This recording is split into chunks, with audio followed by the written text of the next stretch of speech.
आप सब। तो आज हम पढ़ने वाले हैं एक ऐसा चैप्टर जो हम सबकी लाइफ से डायरेक्टली कनेक्टेड है। चैप्टर का नाम है health the ultimate treasure. Treasure का क्या मतलब होता है? सभी जानते हैं ना, खजाना। अब सोचो, अगर किसी के पास करोड़ रुपए हों, बड़ी कार भी है, बड़ा घर भी है, लेकिन वो हमेशा बीमार रहता है, तो क्या वो सच में खुश रहेगा? नहीं, बिल्कुल नहीं। इसीलिए कहा जाता है हेल्थ इज़ वेल्थ, यानी सेहत ही सबसे बड़ा धन होता है। तो आज हम जानेंगे क्या अंडरस्टैंडिंग हेल्थ। हेल्थ का एक्चुअल मतलब होता क्या है, हमारा बॉडी जर्म से कैसे फाइट करता है, डिजीज़ कितने टाइप की होती है, वैक्सीन कैसे काम करता है, एंटीबायोटिक क्या होता है, और सबसे इम्पॉर्टेंट, हेल्थ लाइफ जीने का गोल्डन रूल क्या है। तो वीडियो को एंड तक ज़रूर देखना। चलिए शुरू करते हैं वेल्थ और हेल्थ की अंडरस्टैंडिंग को लेके। ओके, तो सबसे पहले बच्चों, जब हम से कोई पूछे कि हेल्थ क्या होती है, तो ज़्यादातर स्टूडेंट क्या जवाब देते हैं कि मैम, जब हम बीमार नहीं होते। लेकिन ये आंसर बच्चा कंप्लीट नहीं होता। हेल्थ सिर्फ बीमार ना होने का नाम नहीं होता।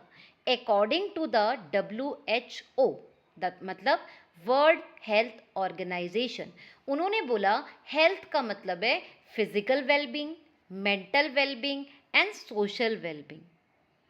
फिजिकल हेल्थ मतलब कि हमारा बॉडी प्रॉपरली काम करे, जैसे हम एनर्जी से कंप्लीट हो रहें, हम प्रॉपर तरीके से प्ले भी कर पाएँ, हम रनिंग भी कर पाएँ, हम डेली का रूटीन भी फॉलो कर पाएँ, डेली का काम भी कर पाएँ। अगर आप सीधे टू से अगर आप मतलब सारी की सारी चीज़ें कर पा रहे हो, तो आप फिजिकली हेल्थ इम्प्रूव करने की ज़रूरत आपको नहीं है, आप सही हो। मेंटल हेल्थ का रिलेशन हमारे माइंड से होता है। माइंड से कैसे? अगर आप खुश रहते हो, अगर आप स्ट्रेस को हैंडल कर सकते हो, अगर आप पॉजिटिव सोचते हो, तो आप मेंटली हेल्थी होते हो। सोशल हेल्थ क्या होता है? सोशल हेल्थ का मतलब है दूसरों के साथ अच्छा सा रिलेशन, जैसे फ्रेंड्स के साथ कॉपरेशन करना, फैमिली का रिस्पेक्ट करना, टीचर्स की बात सुनना, ये सब हमारे सोशल हेल्थ का पार्ट होते हैं, राइट? तो बोला क्या जाता है? बोला जाता है कि the health is a state of complete physical, mental and social well-being, not the absence of disease। ये नहीं है कि हमें कोई बीमारी नहीं है, बट आपको फिजिकल के साथ साथ मेंटल और सोशल भी सही होना चाहिए। जैसे हमारे आयुर्वेद में भी एक पर्सपेक्टिव है हेल्थ को, उसमें भी क्या बताया गया है कि एक बैलेंस होना चाहिए, हमारा बॉडी, हमारा माइंड और हमारा सराउंडिंग। इसीलिए दो चीज़ें आती हैं उसमें, दिनचर्या दैट मीन्स आपका डेली रूटीन, ऋतुचर्या दैट मीन्स आपका सीजनल रूटीन, जो आपके वेदर के अकॉर्डिंग एडजस्ट होता है।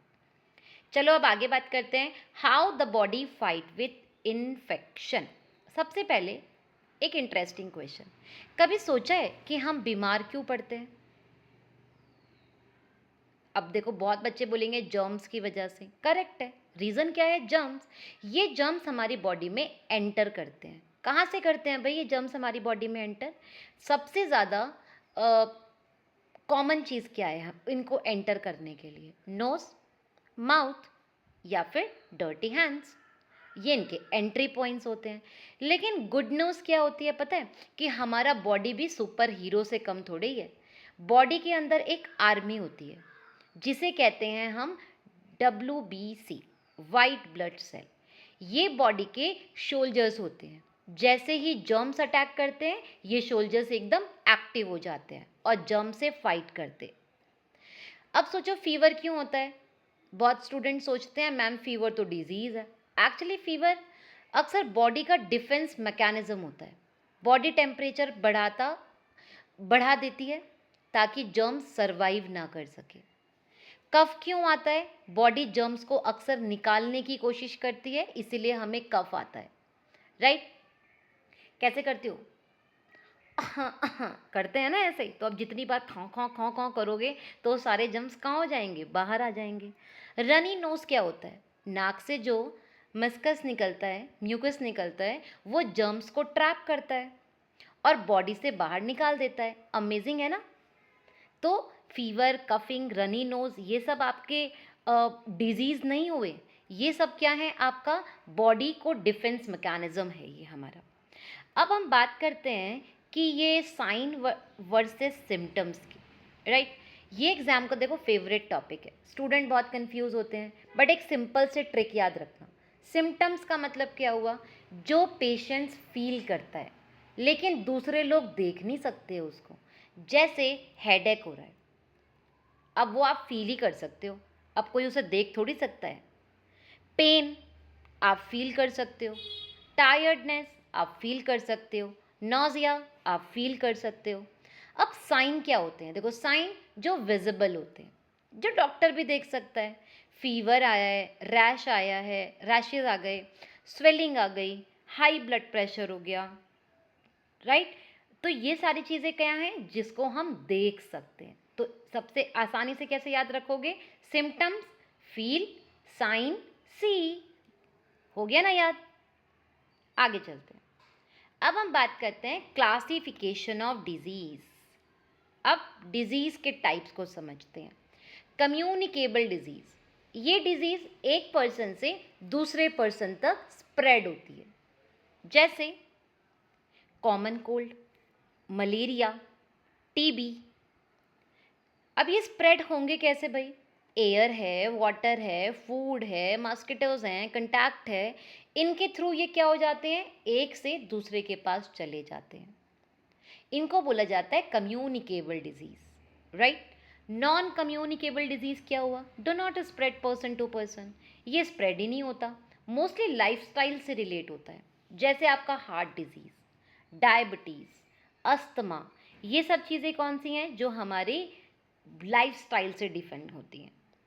अब हम बात करते हैं डेफिशिएंसी डिजीज। जब बॉडी को प्रॉपर न्यूट्रिएंट्स नहीं मिलते तब डेफिशिएंसी डिजीज़ हो जाते हैं। जैसे आयरन की लैकिंग हो गई तो अनीमिया हो गया, विटामिन सी की लैकिंग हो गई तो स्कर्वी हो गया। सो दैट मीन्स ये हमारी किसी प्रॉपर न्यूट्रिएंट की कमी से हो रहे हैं। क्रॉनिकल डिजीज़ क्या होते हैं? जो डिजीज़ लॉन्ग टाइम तक रहते हैं, यूजली 3 महीने से ज़्यादा। जैसे डायबिटीज़, कैंसर, राइट, आर्थराइट्स, ये सब क्या हैं? आपकी क्रॉनिकल डिजीज़ होती हैं।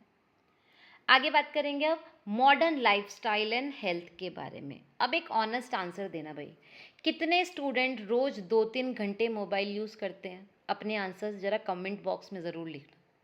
तो आज का हेल्थ प्रॉब्लम का रीज़न ही सिर्फ जर्म्स नहीं है, हमारी लाइफस्टाइल भी है, राइट? क्या रिस्क फैक्टर्स हो सकते हैं? जंक फूड ज़्यादा खाना, स्क्रीन टाइम ज़्यादा देखना, less sleeping time, stress, no exercise, right? अगर हम सिर्फ मोबाइल ही यूज़ करेंगे, एक्सरसाइज ही नहीं करेंगे, जंक फूड खाएंगे, तो बॉडी वीक नहीं हो जाएगी क्या? स्ट्रेस भी डेंजरस होता है, ज़्यादा स्ट्रेस लोगे तो इम्यूनिटी वीक हो जाती है, हेडेक हो जाता है, एपेटाइटेड कम हो जाता है, राइट? तो ये सारी की सारी चीज़ें आपकी आती हैं किससे? आपकी मॉडर्न लाइफस्टाइल से। बट कभी एक क्वेश्चन आपकी शायद बुक में दिया हुआ है ये कि क्लाइमेटिकल चेंज से भी इफेक्ट आता है। ऑब्वियस सी बात है, आता है। सोचो, अगर टेम्परेचर बहुत ज़्यादा बढ़ जाए या फ्लड बहुत ज़्यादा इंक्रीज हो जाए तो क्या मॉस्किटो नहीं बढ़ेंगे? मॉस्किटोज बढ़ेंगे तो डेंगू बढ़ जाएगा, वाटरबॉर्न डिजीज़ हो जाएंगी। तो दैट मीन्स क्लाइमेट का भी चेंज इफेक्ट हमारी बॉडी पर पड़ता है। The mind body connection, stress can weak the body defense system leading to the more frequent illness, headache and poor appetite. जैसे मैंने बोला, स्ट्रेस बहुत डेंजरस है, ज़्यादा स्ट्रेस लोगे इम्यूनिटी वीक हो जाएगी, हेडेक हो जाएगा, एपेटाइट कम हो जाएगा आपका। आगे बात करते हैं आप इम्यूनिटी एंड वैक्सीनेशन की। इम्यूनिटी का क्या मतलब है? Immunity, the body natural power to fight off disease, body की डिजीज से फाइट करने की पावर। कहते हैं ना हम, किसी की इम्यूनिटी बहुत स्ट्रांग है, किसी की इम्यूनिटी बहुत वीक है, ऐसे बात करते हैं। तो मतलब हमारा जो शरीर है, हमारा जो बॉडी है, वो डिजीज़ से फाइट करने की जो उसकी पावर है वो उसको बता रहा है। जितनी स्ट्रांग इम्यूनिटी उतनी स्ट्रांग प्रोटेक्शन। अब वैक्सीन कैसे काम करता है, तो इमेजिन करो आप एग्ज़ाम से पहले प्रैक्टिस करते हो, तभी तो एग्ज़ाम अच्छा होता है। वैक्सीन भी बॉडी को पहले प्रैक्टिस करवाता है। वैक्सीन में डेड या वीक जर्म्स होते हैं, बॉडी उन्हें पहचान लेती है और फ्यूचर अटैक के लिए रेडी हो जाती है। इसे कहते हैं एक्वायर्ड इम्यूनिटी, कि हमारे पास इम्यूनिटी कम थी तो हमने एक्वायर कर लिया। तो वैक्सीन कंटेन क्या, डेड और weakened germs that trains the immune system, and this is calling like a acquired immunity that allowing the body to recognize quickly the germs and kill the germs if it enter in the future. अब भाई एक scientist थे Edward Jenner, उन्होंने दुनिया का पहला vaccine बनाया था स्मॉल पॉक्स के अगेंस्ट, और उनकी डिस्कवरी ने लाखों लोगों की जान भी बचाई। तो हिस्टोरिकल नोट याद रखना है आप लोगों को, कौन है ये साइंटिस्ट, एडवर्ड जेनर। अब देखिए लास्ट टॉपिक है इस चैप्टर का, antibiotics and antibiotic resistance. Antibiotic medicine होती है जो बैक्टीरिया को किल करती है, जैसे पेनिसिलिन। पेनिसिलिन क्या है, एक मेडिसिन है जो बैक्टीरिया को मार रही है, right, but they do not work against the virus like flu और कॉमन कोल्ड। लेकिन ये तो हमें पता ही है कि इंपॉर्टेंट चीज़ क्या है, कि एंटीबायोटिक वायरस पे काम नहीं करती, इसीलिए कॉमन कोल्ड और फ्लू में एंटीबायोटिक हर बार यूज़फुल नहीं होता। एंटीबायोटिक रेजिस्टेंस, अगर लोग सोचो डॉक्टर की एडवाइस के बिना एंटीबायोटिक ले लें, मेडिसिन बीच में ही छोड़ दें, तो बैक्टीरिया स्ट्रॉन्ग हो जाता है और मेडिसिन उनके ऊपर काम करना बंद कर देती है। इस प्रॉब्लम को कहते हैं एंटीबायोटिक रेजिस्टेंस। रेजिस्टेंस का मतलब रोकना होता है, राइट। तो अभी हो क्या रहा है कि भाई आपने डॉक्टर की एडवाइस ही नहीं मानी, राइट। डॉक्टर ने बोला था एंटीबायोटिक लेने का, पर आपने तो लिया ही नहीं। डॉक्टर ने बोला था बीच में दवाई नहीं छोड़ने का, पर आपने बीच में दवाई छोड़ दी। तो क्या हो गया, बैक्टीरिया तो भाई पावरफुल हो गया। अब जब बैक्टीरिया पावरफुल हो गया तो मेडिसिन उसके ऊपर कैसे काम करेगी, तो मेडिसिन ने उसके ऊपर काम करना क्या कर दिया, रेजिस्ट कर दिया, बंद कर दिया। इसी को बोलते हैं antibiotic resistance. I hope so आपको समझ भी आ रहा होगा। समझ आता है तो प्लीज़ ज़रूर कमेंट बॉक्स में बताना कि अच्छा लगा या बुरा लगा, right. Golden rules for healthy life, right. अच्छा ये तो पता ही चल जाएगा ना, रूल्स फॉर एंटीबायोटिक, तो हमेशा डॉक्टर की बात मानने का, पूरा कोर्स करने का, और कभी भी never share them with others. अपनी दवाइयाँ ऐसे नहीं किसी को भी दे दो, ले भाई मैं इसको खा के ठीक हो गया था तू भी खा ले, ऐसा नहीं करते कभी। Golden rules for healthy life. चलिए चैप्टर को 5 गोल्डन रूल्स के साथ फिनिश करते हैं। हेल्दी फूड खाओ, that means balance diet. Eat fruits, eat vegetable and home cooked food. रोज एक्सरसाइज करो, physical activity, so you should have to engage in your sports, in your yoga or your exercises. 8 to 9 hours sleep, always try to sleep 8 to 9 hours because it allow your body and mind to repair.